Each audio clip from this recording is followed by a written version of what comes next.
My mother-in-law sat across from me at her kitchen table and told me I owed her $15,000 for her daughter's wedding. Not asked. Told. She slid a handwritten list across the table with venue deposit, catering, flowers, and dress alterations already itemized and totaled at the bottom. $15,240. With my name at the top. If this story is reaching you, drop a comment and tell me your city, and if you have ever been handed a bill for something you never agreed to. My name is Caroline Webb. I am a certified public accountant at a small firm on Harbor Boulevard in Tampa, Florida. I have been reviewing financial statements for 12 years.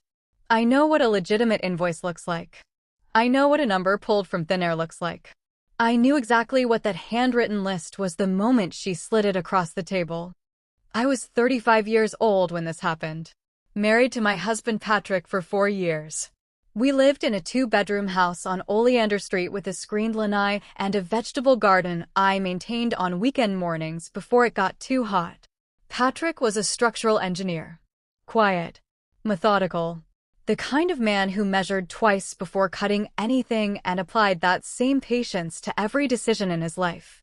His mother Gloria lived 30 minutes away in Clearwater in a house she had lived in for 29 years. She had raised Patrick and his younger sister Melissa largely on her own after their father left when Melissa was 3. That history had created a loyalty between the three of them that I respected and navigated carefully. Melissa was 26 years old and engaged to a man named Scott Brennan who sold boat insurance and had a laugh you could hear from 2 rooms away. The wedding was planned for the following October. And on a Sunday afternoon in March, Gloria had invited me to lunch and slid that list across her kitchen table like it was the most reasonable thing in the world. I looked at the number at the bottom. Then I looked at her. Then I picked up my coffee cup and took a slow sip. The first sign came 6 months before that Sunday afternoon. Melissa had announced her engagement at a family dinner at Gloria's house in September. Scott had proposed on a boat in Tampa Bay at sunset and Melissa had the photos to prove it. She showed them to everyone at the table one by one on her phone. I congratulated her genuinely. I liked Melissa. She was warm and direct and remembered small details about people that made them feel seen. She had remembered that I preferred unsweetened tea the very first time we met and had never offered me anything else since. 2 weeks after the engagement, Gloria called me on a Wednesday evening. She said she was so grateful Patrick had married someone with a good head for numbers. She said wedding planning was overwhelming and she could use some guidance. She asked if I would be willing to help her think through the budget. I said of course. I said I was happy to help. We spent 2 Saturdays in October going through vendor quotes at her kitchen table. I built her a spreadsheet, color-coded by category. I showed her where costs could be trimmed and where it was worth spending. I suggested 3 caterers I knew from client events that offered good value. Gloria said I was a lifesaver. She hugged me at the door both Saturdays when I left. In November, Patrick and I had a long weekend in St. Augustine. Just the 2 of us. We stayed at a small inn on Cordova Street and walked the old city and ate at a place with outdoor seating and string lights and talked about things we had not talked about in months. On the drive home, Patrick held my hand on the center console and said, "I am really glad you get along with my mother." I said, "She is easy to get along with." I meant it completely. I let my guard down after that weekend. In December, Gloria invited us for Christmas. She made her arroz con pollo and Patrick's grandmother's flan. After dinner, she brought out a folder of wedding vendor contracts and asked if I could look them over before she signed anything. I sat at her kitchen table for 40 minutes reviewing 3 contracts. I flagged 2 clauses that needed revision before signing. Gloria said, "Caroline, what would we do without you?" I smiled and said it was no trouble. 3 months later, she slid that handwritten list across the same kitchen table. $15,240. With my name at the top. I set my coffee cup down. I looked at the list for a moment. The handwriting was neat. Deliberate. Each item on its own line with the amount flushed to the right margin, the way someone writes when they have been thinking about a document for a long time before putting it on paper. I said, "Gloria, walk me through this." She folded her hands on the table. She said, Patrick and you are in a good place financially. Melissa and Scott are just starting out. I thought it made sense for you to contribute to the wedding costs. I said, contribute. She said, the venue deposit alone is $4,000 and it is due next week. I said, Gloria. Patrick and I were not part of any conversation about this. This is the first time I am seeing these numbers. She said, I did not think it would be a problem. I said, when did you decide on this figure? She said, I worked it out over the last few weeks. I said, did you speak to Patrick about it? She said, I thought we could discuss it together today. I looked at the list again. Venue deposit, catering deposit, florist retainer, dress alterations, rehearsal dinner contribution. Each line written in Gloria's careful hand. I said, I need to talk to Patrick before any decision is made. Gloria said, of course. But the venue deposit, I said, I heard you about the deadline. I will talk to Patrick tonight. I drove home on the Courtney Campbell Causeway with the bay on both sides and the afternoon light flat and bright on the water. I called Patrick from the car. I told him everything. The list. The amounts. The deadline. The way Gloria had presented it not as a request, but as an expectation. Patrick was quiet for a long moment. Then he said, she did not talk to me about this. I said, I know. He said, I will call her tonight. I said, Patrick, before you call her I need you to understand something. I spent 2 Saturdays building her a budget spreadsheet. I reviewed 3 vendor contracts in December. I have been helping plan this wedding for 4 months. And today she handed me a bill. He said, I understand. I said, I need to know that you see that. He said, I see it, Caroline. I promise you I see it. I got home and changed out of my work clothes and went out to the vegetable garden on the lanai. I pulled 3 weeds from the tomato bed. I checked the basil. I stood there in the late afternoon heat for a few minutes with my hands in the soil. My phone buzzed at 6:47. It was Melissa. I almost did not answer. I answered on the 3rd ring. Her voice was not the voice of someone calling to thank me. It was the voice of someone who had just found out something she wished she had not found out. She said, Caroline, I need to talk to you. Did my mother ask you for $15,000 today? I said, yes. She said, I did not know. I want you to know that. I did not know she was going to do that. She was crying before she finished the sentence. I sat down on the lanai steps with my phone in my hand and let Melissa finish. She said she had found out an hour earlier. Scott had gotten a voicemail from Gloria asking him to confirm the venue deposit timeline. He had called Melissa confused because he thought Gloria was handling the deposit herself. Melissa had called Gloria, and Gloria had told her about the list. Melissa said, she told me it was already handled. That you had agreed. I said, I did not agree to anything. Melissa said, I know. Caroline, I am so sorry. This is not what Scott and I wanted. We never asked her to do this. I said, I believe you, Melissa. She said, what are you going to do? I said, I am going to talk to Patrick. And then the 3 of us are going to talk to your mother together. She said, the 3 of us. I said, you, Scott, and me. Patrick will be there too. But I think your mother needs to hear from all of us at the same time. Melissa was quiet for a moment. Then she said, okay. We met at Gloria's house on a Tuesday evening 4 days later. Patrick and I arrived first.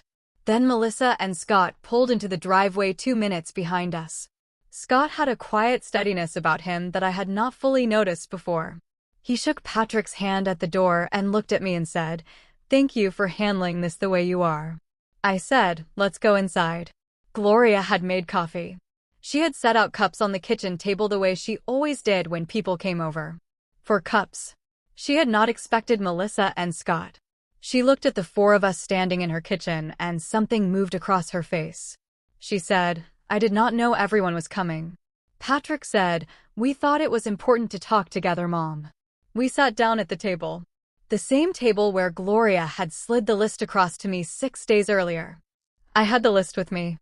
I had made a copy and put it in a clear folder the evening she gave it to me. 12 years of accounting. You keep the original and you keep a copy and you date everything. I placed the folder on the table. I said, Gloria, I want to start by saying that I have genuinely enjoyed helping with this wedding. The 2 Saturdays we spent on the budget. The contracts in December. I did those things because I wanted to and because I care about this family. Gloria looked at the folder.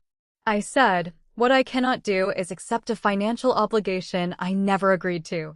$15,000 presented as an expectation without any prior conversation is not a contribution. It is an assumption. And it is not one Patrick and I can honor. Gloria started to say something. Scott said, Gloria. Melissa and I want to say something. Gloria looked at her daughter.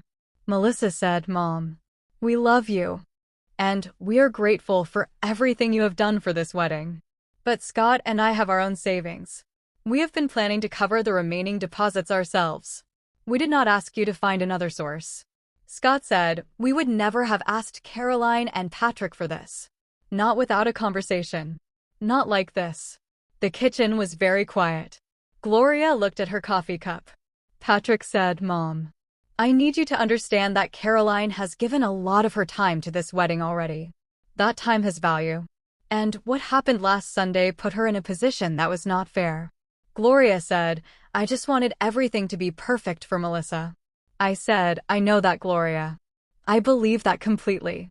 But perfect for Melissa cannot come at a cost that Melissa herself did not ask for and did not know about. Gloria looked at Melissa. Melissa looked back at her mother steadily. Gloria said, I handled this wrong. Nobody said anything for a moment.